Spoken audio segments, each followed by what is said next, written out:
আসসালামু আলাইকুম। আমাদের ব্যবসায় ক্যাশ কালেকশনটা অনেক গুরুত্বপূর্ণ।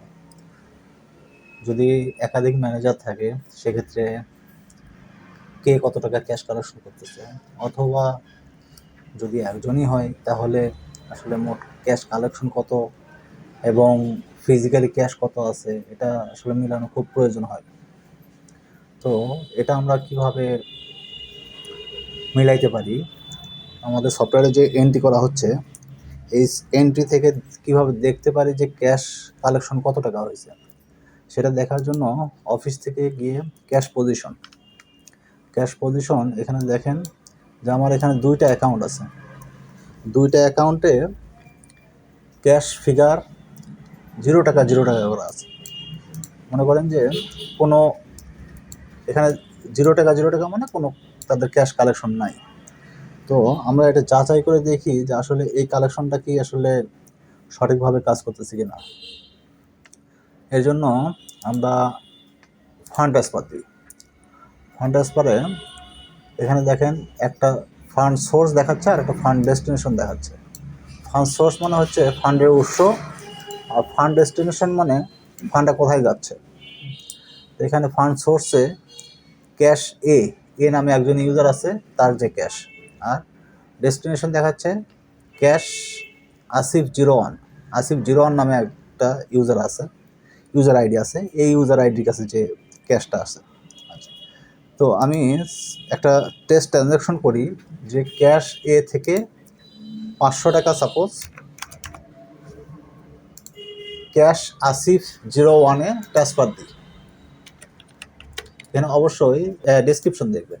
এই ডেসক্রিপশনটা অবশ্যই ফিল আপ করার চেষ্টা করবেন, যত সঠিক হোক, যাতে আপনারা বুঝতে পারেন যে আসলে ট্রানজ্যাকশনটা কী কারণে করা হয়েছে।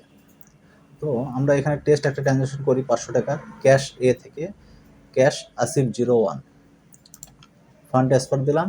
এখানে দেখাচ্ছে যে ট্রানজ্যাকশন সাকসেসফুলি, ট্রানজ্যাকশন আইডি দেখাচ্ছে 03। এই মেসেজটা সবসময় গুরুত্ব দিয়ে দেখবেন।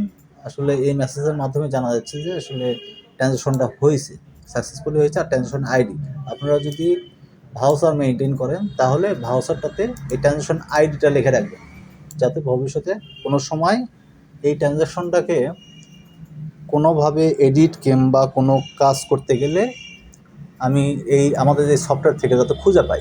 আচ্ছা, তাহলে আমরা এখন ক্যাশ পজিশনটা দেখি যে ক্যাশ পজিশন কী অবস্থা।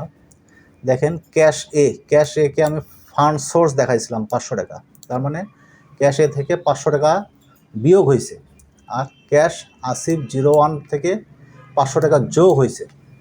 তাহলে আমার দেখা যাচ্ছে যে ট্রানজ্যাকশনটা সঠিকভাবেই হয়েছে, যে ক্যাশ ব্যালেন্সটা 500 টাকা কমে গেছে, আর ক্যাশ আসিফ 01-এর ক্যাশ ব্যালেন্সটা 500 টাকা বাড়ছে।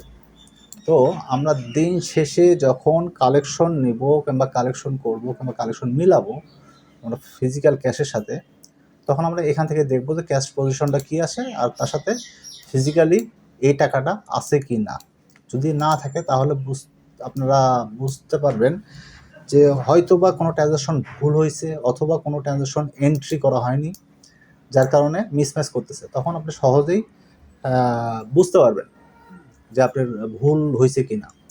আর এটা দেখার জন্য দেখেন এই ট্রানজ্যাকশনটা, আমি যে ট্রানজ্যাকশনের কথা বললাম, আপনার দিন শেষে আপনি এখান থেকে ট্রানজ্যাকশনটাও দেখতে পাবেন। আজকে 21 তারিখ, আজকে যে ট্রানজ্যাকশন হয়েছে সেটা আমি দেখি। এখানে ট্রানজ্যাকশন রিপোর্টটা দেখেন, ক্যাশ এ থেকে 500 টাকা, ক্যাশ এ হচ্ছে সোর্স আর ডেস্টিনেশন হচ্ছে ক্যাশ আসিফ 01 500 টাকা। এখানে দেখাচ্ছে ডেসক্রিপশন দেখাচ্ছে টেস্ট। আচ্ছা, ট্রানজ্যাকশন নাম্বার দেখাচ্ছে 3, যে ট্রানজ্যাকশন নাম্বারের কথা বললাম। তাহলে আমরা দিন শেষে এইভাবে আমরা আমাদের ক্যাশটাকে ম্যানেজ করতে পারি। আমাদের ক্যাশের যে ট্রানজ্যাকশন এবং ক্যাশের যে ফিগার, এটা আমরা দিন শেষে এভাবে মিলাইতে পারবো। তো এভাবে আপনারা আপনাদের ক্যাশটাকে যাচাই করবেন। ধন্যবাদ।